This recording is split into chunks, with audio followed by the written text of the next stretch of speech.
మీ బంగారం తాకట్టులో ఉందా? విడిపించలేకపోతున్నారా? అయితే ఆచారి గోల్డ్ కంపెనీని సంప్రదించండి. నమస్తే, విటివి పొలిటికల్ ఛానల్కు స్వాగతం. మొన్న కర్నూలు, ఈరోజు రంగారెడ్డి జిల్లా, ఇలా ప్రమాదాలు జరుగుతూనే పోతున్నాయి. అసలు ఇందులో ఎవరిది తప్పు ఉంది? దీని గురించి మనతో చర్చించడానికి ప్రముఖ రాజకీయ విశ్లేషకులు అలాగే సీనియర్ జర్నలిస్ట్ అయినటువంటి భరద్వాజ్ గారు మనతో పాటు ఉన్నారు. ఆయన అడుగుదాం.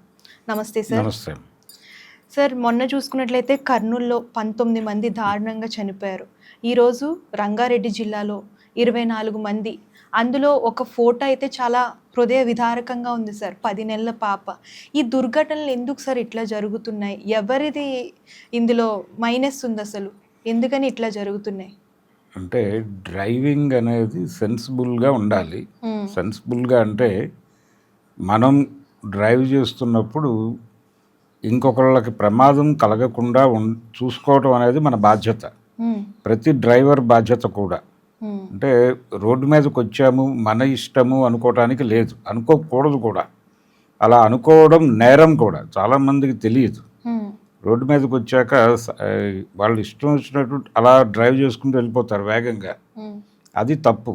ఎందుకు తప్పు అంటే మొత్తం ఒక పద్ధతిలో వెళుతున్నప్పుడు దానికి యాంటీ క్లాక్ వైజ్ పద్ధతిలో వెళ్ళటం అనేది ఖచ్చితంగా ఇబ్బంది కలిగిస్తుంది. ఇది ఎవరైనా పాటించి తీరాల్సింది, కానీ చాలా సందర్భాల్లో జరగటం లేదు. అలాగే పబ్లిక్ ట్రాన్స్పోర్ట్ అంటే అది బస్సులు, రైళ్లు, దీనికి సంబంధించి వాళ్ళ మీద ఒక బాధ్యత అదనంగా ఉంటుంది. ఇప్పుడు డ్రైవర్కు ఉండాల్సిన బాధ్యతతో పాటు వీళ్ళ మీద ఆధారపడి కొన్ని జీవితాలు ఉంటాయి. ఇప్పుడు ఉదాహరణకు మొన్న కర్నూలులో జరిగినటువంటి ఇన్సిడెంట్, అందులో ఉన్న ప్రయాణికుల జీవితాలకు వాళ్ళు భరోసా కల్పించి టికెట్లు అమ్మి అందులో కూర్చోబెట్టుకున్నారు, అందులో పడుకోబెట్టారు. తీసుకువెడుతూ వాళ్ళ నిద్రలోనే పైకి పంపించేశారు. అక్కడ బాధ్యతారాహిత్యం చాలా స్పష్టంగా కనిపిస్తుంది. అంటే ఏదైనా వెహికల్కి ఇంకొక వెహికల్ తగలగానే అర్థమవుతుంది వీళ్ళకి. డ్రైవర్ సెన్స్ చేయాలి. వెంటనే ఆపేసి ఉంటే ఆ ప్రమాదం జరగకపోయి ఉండేది. కానీ ఆ బైక్ని అలా ఈడ్చుకుంటూ వెళ్ళారు అనేది మనకి వినిపించిన మాట. దాని ప్రకారం దాని నుంచి వచ్చిన మంటల వలన ఇది ప్రమాదం జరిగింది అనేది ఎస్టాబ్లిష్ అయింది. కాబట్టి ఆ ప్రమాదానికి పూర్తి బాధ్యత డ్రైవర్దే అని చెప్తున్నారు, కానీ డ్రైవర్ ఒక్కడిదే బాధ్యత కాదు, ఆపరేటర్ది కూడా బాధ్యత అవుతుంది ఖచ్చితంగా. అక్కడ ఎవరైతే ఆ కావేరీ ట్రావెల్స్ తాలూకా యాజమాన్యం ఉందో యాజమాన్యం బాధ్యత కూడా ఉంటుంది. దానిలో యాజమాన్యం బాధ్యతతో పాటు ట్రాన్స్పోర్ట్ డిపార్ట్మెంట్ రెస్పాన్సిబిలిటీ కూడా ఉంటుంది. అంటే ఆ బస్సు ప్రాపర్గా ఉందా, ప్రయాణికులకు ఇలాంటి ప్రమాదాలు ఏమైనా జరిగితే తప్పించుకోవడానికి అవకాశాలు ఉన్నాయా, ఇవన్నీ చెక్ చేసి కానీ ఆ బస్సును రోడ్డు మీదకు వదలకూడదు. ఇలా రెస్ట్రిక్ట్ చేయాల్సినటువంటి బాధ్యతని వాళ్ళు ప్రాపర్గా పట్టించుకోలేదు. అలాగే ఇంతమంది జీవితాలు నీ మీద ఆధారపడి ఉన్నాయి కాబట్టి నువ్వు జాగ్రత్తగా నడపాలి అని ఆపరేటర్ నుంచి ఇతనికి ఏ రకమైనటువంటి ఇన్స్ట్రక్షన్స్ ఉన్నట్టుగా లేవు, వాళ్ళు పట్టించుకోరు కూడా. రెండోది, దానిలో ఎక్కించుకునేటువంటి గూడ్స్, అందులో సెల్ ఫోన్లు ఇవన్నీ వేరే చోట ఇవ్వటం కోసం తీసుకెళ్తున్నారు. ఈ ప్రోగ్రాంలో కూడా కొంత అపసవ్యత దొర్లింది అనేది ఒకటి. రెండోది, ట్రాన్స్పోర్ట్ డ్రైవర్లు 1 గంట వరకు హైదరాబాద్లో తిప్పి మిగిలిన 3 గంటల్లో ఆ డెస్టినేషన్కి చేరటం కోసం చాలా వేగంగా పెడతారు. ఇలా అనేక రకాలుగా చాలామంది కలిసి చేసినటువంటి ప్రమాదం అది. ఇక్కడ చేవెళ్ళ ఇన్సిడెంట్కి వస్తే ఇదేమో RTC bus, RTC bus, government bus అయినప్పటికీ ఇది మండే మార్నింగ్ బయలుదేరినటువంటి బస్సు. అక్కడ పెళ్ళిళ్ళు ఉన్నాయి, రకరకాల పనుల మీద ఊరు వెళ్ళిన వాళ్ళు సోమవారం తిరిగి హైదరాబాద్ వచ్చి వాళ్ళ జీవితాల్లోకి వాళ్ళు రావడం కోసం అక్కడ నుంచి బయలుదేరారు. ఆ రష్ ఉంటుంది, ఆ హెవీ రష్ ఉంటుంది. ఈ బస్సులో నిలబడి ట్రావెల్ చేసే వాళ్ళందరూ కూడా మధ్యతరగతి నుంచి దిగువ తరగతికి చెందిన వాళ్ళే అయి ఉంటారు న్యాచురల్గా. అంతకంటే పై సెక్షన్స్ అయితే వాళ్ళు హ్యాపీగా కార్లు వేసుకుని తిరుగుతారు కదా. వీళ్ళు బస్సులు తక్కువ ఉండటం చేత చాలామంది ఈ బస్సు ఎక్కేసి ఏదో పద్ధతిలో వచ్చేయాలని అనుకున్నారు. అలా హెవీగా ఉంది, నిలబడి కూడా ఉన్నారు చాలామంది. ఇంతమంది పెడుతున్నటువంటి బస్సుని ఈ టిప్పర్ గుద్దింది. ఇది కంకర లోడ్తో ఉందా, లోడ్ ప్రాపర్గా ఉందా, లేదు దాని పరిమితిని మించి లోడ్ ఉందా అనేది ఇప్పుడు తేలాల్సిన విషయం. రెండోది ఆ టిప్పర్ లోడుతో స్పీడ్ లిమిట్స్ ఏమాత్రమూ పట్టించుకోకుండా, అంటే ఏ స్పీడ్లో పెడితే బ్రేక్ కొడితే బండి కంట్రోల్ అవుతుందో ఒక అంచనాకు వచ్చి ఆ ప్రకారం డ్రైవ్ చేయాల్సినటువంటి బాధ్యత ఆ డ్రైవర్ మీద ఉంటుంది. నేను మొదట్లో చెప్పినట్టు రోడ్డు మీదకి వచ్చిన ప్రతి వెహికల్కి కూడా సామాజిక బాధ్యత ఉంటుంది ఖచ్చితంగా. మనం ఏ తప్పు చేసినా ఇక్కడ ఇంకొక ప్రాణం పోయే అవకాశం ఉంది అనే స్ఫురణతో డ్రైవ్ చేయాలి అనుక్షణం. నేను నా వెహికల్, నా రోడ్డు, నా ఇష్టం, నేను రోడ్ ట్యాక్స్ కడుతున్నాను కదా అనుకుంటే కుదరదు. మీరు రోడ్ ట్యాక్స్ కట్టండి, వెహికల్ మీదే అయి ఉండొచ్చు, కానీ పోయేది మీ ఒక్కరి ప్రాణం కాదు, ఇతర ప్రాణాలు తీసేటువంటి హక్కు మీకు లేదు. ఈ వైలేషన్ చాలా ఈజీగా చేసేస్తారు చాలామంది. ఆ పద్ధతిలోనే ఈ టిప్పర్ డ్రైవర్ కూడా బాధ్యతారాహిత్యంగా వచ్చి దాన్ని కొద్ది అది ఇలా ఒరిగిపోయింది, దానిలోకి టిప్పర్ లోడ్ అంతా ఒరిగింది. అంటే కంకర ఆల్రెడీ ఒక మనిషి మీద ఇంకొక మనిషి పడి ఉంటాడు అక్కడ, బస్సు ఇలా ఒరిగినప్పుడు వాళ్ళ మీద అదనంగా ఈ కంకర దిగింది. ఈ కంకర లోడు ఈ మనుషుల లోడు కలిసి ఆ కింద ఉన్నటువంటి మనుషులందరూ చచ్చిపోయారు. దాదాపు 24 అనేది ఈరోజు ఉదయం అంటే 12:30-1 గంట టైంలో వచ్చిన న్యూస్. అది ఇంకా పెరిగిందో ఏమో తెలియదు. ఏది ఏమైనా కానీ చాలా దయనీయమైనటువంటి పరిస్థితి అది. కాబట్టి ఇప్పుడు ఇలాంటివి జరిగినప్పుడు జనాల మెమరీ చాలా షార్ట్గా ఉంటుంది. కర్నూలు మొన్న జరిగింది కాబట్టి మనం మళ్ళీ తీసి మాట్లాడుకుంటున్నాం. ఈ చేవెళ్ళ జరగగానే మనకి కర్నూలు గుర్తొచ్చింది. కర్నూలు జరిగిన ఒక 6 నెలల గ్యాప్ తర్వాత ఈ చేవెళ్ళ ఇన్సిడెంట్ జరుగుంటే అది గుర్తొచ్చి ఉండేది కాకపోవచ్చు.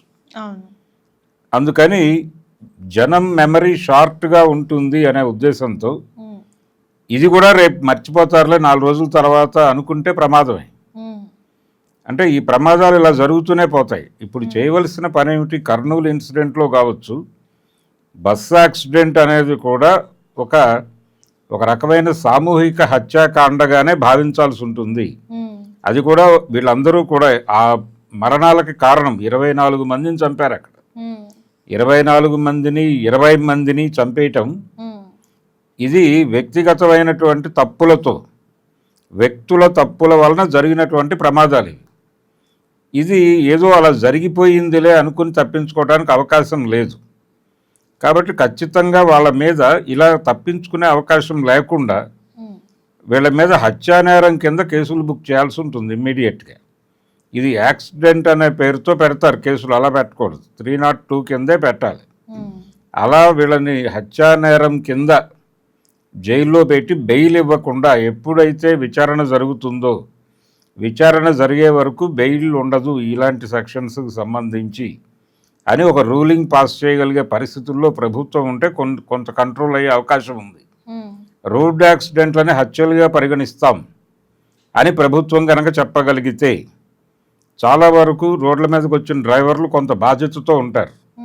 అలా 2 వీలర్ వేసుకుని వెళ్ళి ఎవరినో గుద్దేసి చంపేస్తే ఇమ్మీడియట్గా 302 కింద బుక్ చేసి లోపల పెట్టి బెయిల్ ఇవ్వకుండా ఆపేసి, పర్టికులర్గా రోడ్ యాక్సిడెంట్లకు సంబంధించిన కేసుల్లో బెయిల్ ఇవ్వము అంటే కేసు ఎప్పుడు తేలితే అది 4 ఏళ్లకు తేలుతుందా 5 ఏళ్లకు తేలుతుందా, తేలిన తర్వాత మాత్రమే రిలీజు అని గనక పెడితే బాధ్యతగా వ్యవహరించే అవకాశం ఉంటుంది రోడ్డు మీదకి వచ్చిన ఏ డ్రైవర్ అయినా కానీ. ఆ పని ప్రభుత్వాలతో చేయించటం అనేది పౌర సమాజం బాధ్యత. ఈరోజు 2 సినిమాల కార్యక్రమాలు మొదలవ్వాల్సి ఉంది. బాలకృష్ణ గారి సినిమా 111వ సినిమా అనౌన్స్మెంట్ ఏదో అప్డేట్ ఇస్తామన్నారు, అది ఆపారు. ఈ యాక్సిడెంట్ మరణాల కారణంగా హోల్డ్ చేశారు దాన్ని. అంటే ఇవన్నీ బాగానే ఉన్నాయి. వీళ్ళందరూ ట్వీట్లు చేస్తున్నారు, ఆవేదన వ్యక్తం చేస్తున్నారు, బాధపడుతున్నారు. ఇది సరిపోదు. వీళ్ళందరూ ప్రభుత్వం మీద ఒక నిరసన తెలియజేసి ప్రభుత్వం ముందు ఈ ప్రతిపాదన పెట్టి, ఏ ప్రతిపాదన? మీరు రోడ్డు యాక్సిడెంట్లను ఈజీగా తీసుకుంటున్నారు. రెండోది, ప్రజల మెమరీ చాలా షార్ట్ అనే ఉద్దేశంతో 4 రోజుల తర్వాత దీన్ని కూడా ప్రపంచం మర్చిపోతుంది అన్నట్టుగా వ్యవహరిస్తున్నారు. ఇలా వ్యవహరించడం సరైనది కాదు. దీని మీద ఒక కాంక్రీట్ డెసిషన్ చెప్పండి.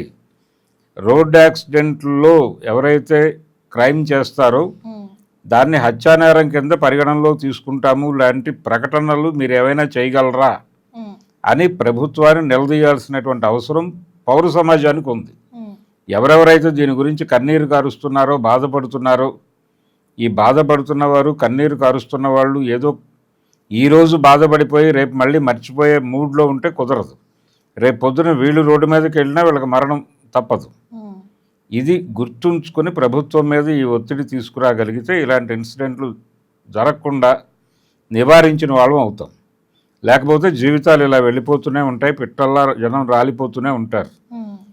ఈరోజు జరిగినటువంటి చేవేళ్లలో జరిగిన ఇన్సిడెంట్ కావచ్చు, లేకపోతే మన కర్నూలులో జరిగినటువంటి ఇన్సిడెంట్ కావచ్చు, ఇవి కూడా ఒక రకమైన జలియన్ వాలాబాగ్లే.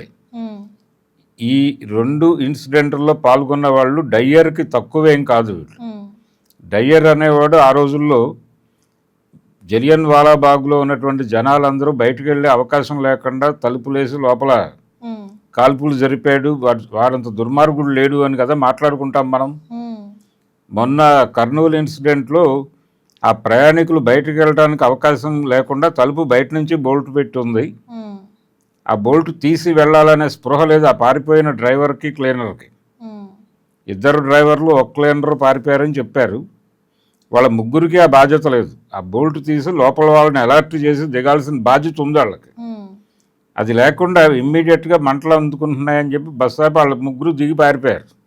లోపల జనాలు తగలబడిపోయారు. బయటకు రావడానికి ఈ డోర్ రావట్లేదు. వెనకాలేవో అద్దాలు పగలగొట్టు కొంతమంది బయటపడ్డారు. ఇలా జనాలను చంపేసిన వాళ్ళ మీద అదేదో యాక్సిడెంట్ అని చెప్పి ఒక కేసు పెట్టేసి ఒక 6 నెలలో 7 నెలలో శిక్ష చేసేసి బయటకు వదిలేస్తే ఇంకో బస్సుతో ప్రయోగం చేస్తాడు అతను. కాబట్టి ఈ టిప్పర్ డ్రైవర్ని కానీ, ఆ బస్సు ఆపరేటర్ని, డ్రైవర్లని కానీ ఈజీగా వదిలేస్తే రోడ్డు మీదకి వెళ్ళే వాళ్ళ ఎవరి జీవితానికి భద్రత ఉండదు. కాబట్టి పౌర సమాజం ప్రభుత్వం మీద గొడవ చేయవలసినటువంటి అవసరం అయితే ఉంది. ఇదేదో ఈజీ వ్యవహారం అన్నట్టుగా ఈరోజు జరిగిందిలే, రోడ్డు మీదకి వస్తే యాక్సిడెంట్లు జరగవా, బస్సులు అన్న తర్వాత యాక్సిడెంట్లు జరగవా, అంత మాత్రం చేసి బస్సు జర్నీ మానేసుకుంటామా, ఇవన్నీ 100 వేదాంతాలు మాట్లాడతారు. కానీ పోయిన జీవితాల్లో వాళ్ళు ఇక్కడ వాళ్ళ పేరెంట్స్ ఉండొచ్చు, లేకపోతే ఇక్కడ వాళ్ళ ఫ్యామిలీ ఉండొచ్చు. ఇక్కడ ఏదో ఫ్యామిలీని పెట్టుకొని ఏదో పని మీద తల్లిదండ్రులను చూడటానికి ఆ ఊరు వెళ్ళి ఉండొచ్చు భర్త. వచ్చే టైంకి అతను చనిపోతే ఇక్కడ అతనే ఎర్నింగ్ మెంబర్ అయి ఉంటే ఈ ఫ్యామిలీ పరిస్థితి ఏంటి, ఈ పిల్లల పరిస్థితి ఏంటి, ఎవరు చూస్తారు వీళ్ళని? వీళ్ళకి ఇచ్చే ఇదంతా రేపు పొద్దున ఏదో ఎక్స్గ్రేషో మరొకటో ప్రకటిస్తారు. నష్టపరిహారం అనే పేరుతో ఏదో డబ్బులు ప్రకటిస్తుంది ప్రభుత్వం. అది సరిపోతుందా జీవితానికి? కాబట్టి ఇవన్నీ ఏదో మసిపూసి మారేడుకాయ చేసి లోపాలు కప్పిపుచ్చుకోవడం కోసం ప్రయత్నాలు ఆల్రెడీ మొదలైనవి జరుగుతాయి. ఈ ప్రయత్నాల మీద పౌర సమాజం సీరియస్గా గొడవ చేస్తే తప్ప పరిష్కారం కాదు. చూసారుగా, ఇది ఇవాల్టి స్పెషల్ వీడియో. మరొక వీడియోతో మళ్ళీ కలుద్దాం. అంతవరకు చూస్తుండండి, సబ్స్క్రైబ్ చేయడం మర్చిపోకండి. Thank you.